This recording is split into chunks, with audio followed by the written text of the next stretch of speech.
June 5th, 2022 at about 7 in the morning. Just got back from a run, ran to the Pentagon and back. So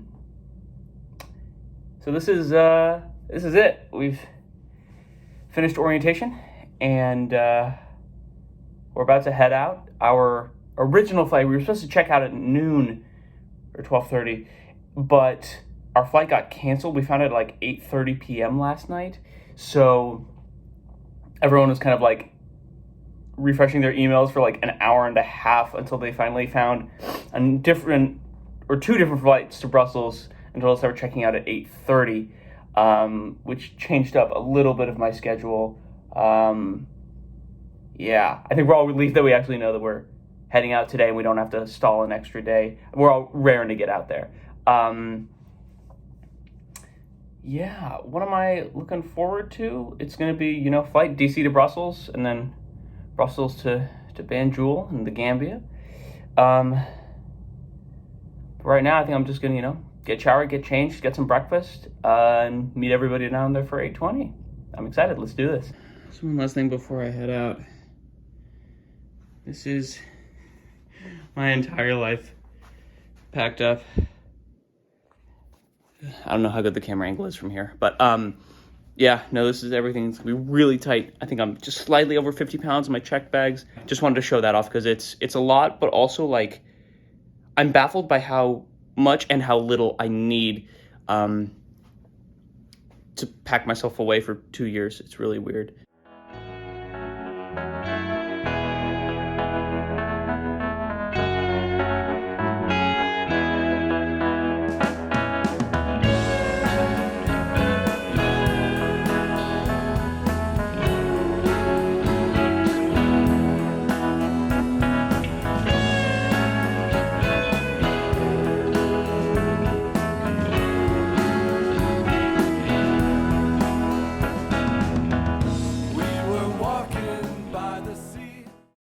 So it is 1:10 p.m. We've been here since 9:30. We haven't moved from here. Original flight canceled. Then like within an hour and a half, they got us rebooked. And then we got here, waited 2 hours for them to open. Turns out they were overbooked. And something's happening right now. But anyway, things keep getting canceled and overbooked. We have no idea if we're leaving today or not. Okay, so June 7th update. I haven't recorded in like nearly a day, but basically our original flight got canceled. We would go to the airport thinking we got a backup flight. Backup flight didn't work. Then the backup to the backup flight didn't work. And then the backup to the backup to the backup flight didn't work either. So we were in the airport from 9:30 or 10 o'clock. 9:30 to 5:30, just kind of hanging around by check-in. Lydia was awesome. Her and Haley both were kind of taking lead on trying to get tickets. I didn't end up shaking out, so now it's so we ended up spending like a full extra day in DC, and now it's the morning after that extra day, and now we're actually gonna fly out at noon. It's been a long time coming, but I'm excited. Alrighty. Hello, it is 2:50 a.m. DC time. We have made it successfully to our connecting flight in Brussels. Decent flight, not too much to report, like 8 hours worth of travel, not too bad. But yeah, it's been a good time. We've probably another like 10, 12 hours of travel before we actually like get to be stationary again. Chocolate secured, got that Belgian chocolate, we love that. Morale is high, sleep is low. She watched me from a cliff with her hair blowing in the wind, so and I forgot to add, while we were in line, one of the people also getting on the plane, I struck up a conversation with who works at the State Department. So I got her business card. She works in the Human Rights and Labor Department, which was like really cool and kind of what I want to do with my life. So very excited to meet her. Definitely going to follow up with that. Yeah, just funny who you meet and funny who you talk to.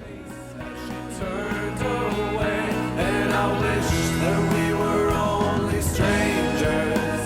But she sings me a song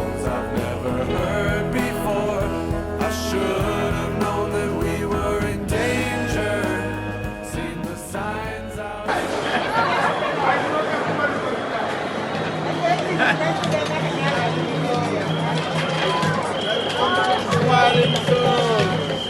you.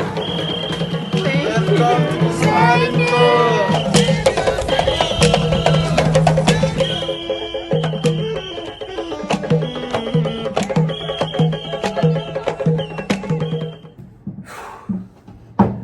Oh man, where to begin? Let's see. So we successfully made it. We are in the Gambia. We're in my home for the next 27 months. What do you need to know? Feelings right now. I'll go. Actually, I'll go through the details, and I'll go through feelings. So details. We arrived. We got in. We were taken to this little like VIP section. We met. I think it was the Minister of Foreign Affairs. Just to help ease us through the process, because of course we're the first class cohort going back to the Gambia in 2+ years, and so we were unique in that way. So I don't know if future classes can expect that, but who knows. We get there, get our Peace Corps passports, processed, and our vaccine cards, or our WHO cards, World Health Organization cards, that has our yellow fever vaccine and our polio booster on there.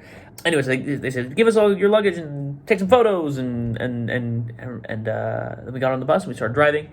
Then we made it to the hotel, which was like 40 minutes away, and it's actually pretty decent. Actually, let me see if I can give you a sense of it. Like, very, very respectable. You got electricity, you got closets, you got running water, you have internet, vitally. But yeah, very decent. I don't think these are the conditions we can expect to have past today, but it's nice to have them while we can get them. So we make it to the hotel, drop off our bags, get checked in, and then we are. We have some orientation, so we got our malaria meds for the next couple of days, which we have to take every day. Kind of going over the medical stuff. I got some paperwork I'm gonna have to fill out tonight, have that ready for the morning. We dropped off our stuff at our hotel room, went back to that same meeting area that we were at before, and had dinner. After dinner, they got our SIM cards replaced. So I had an American SIM card that I've had for forever, for as long as I've had that phone, and they switched it out, so I now have an African number. So most of my friends back home, I'm now messaging through WhatsApp, Instagram, Snapchat, Facebook Messenger, etc. So how am I feeling right now? Overwhelmed. Kind of as soon as I got out of the airport, because I've been traveling I've been awake for about 36 hours and traveling for 25 of those. And it's a lot to take in. The bus drive, which I'll have video in there somewhere for, was a lot. Just to kind of see the difference between what I'm used to in America and what's going on here in the capital, which is like kind of the most urban of hubs. That was striking. And then I kind of was like clutching onto my pillow and kind of just taking it all in, and also exhausted and jet lag, and so it was a lot to take in. So I think in general everyone's feeling like exhausted and overwhelmed and nervous, and we just found out that the plugs in this hotel are European style, not British style, so we're scrambling to see like who has what plug and what can we charge for tomorrow. It's a lot. It's not a bad lot, but it's gonna take some real getting used to. Excited for the next step, but yeah. First 4 or 5 hours in Gambia. Check that box. The killer's door, but I woke up to the sound of scarecrows dancing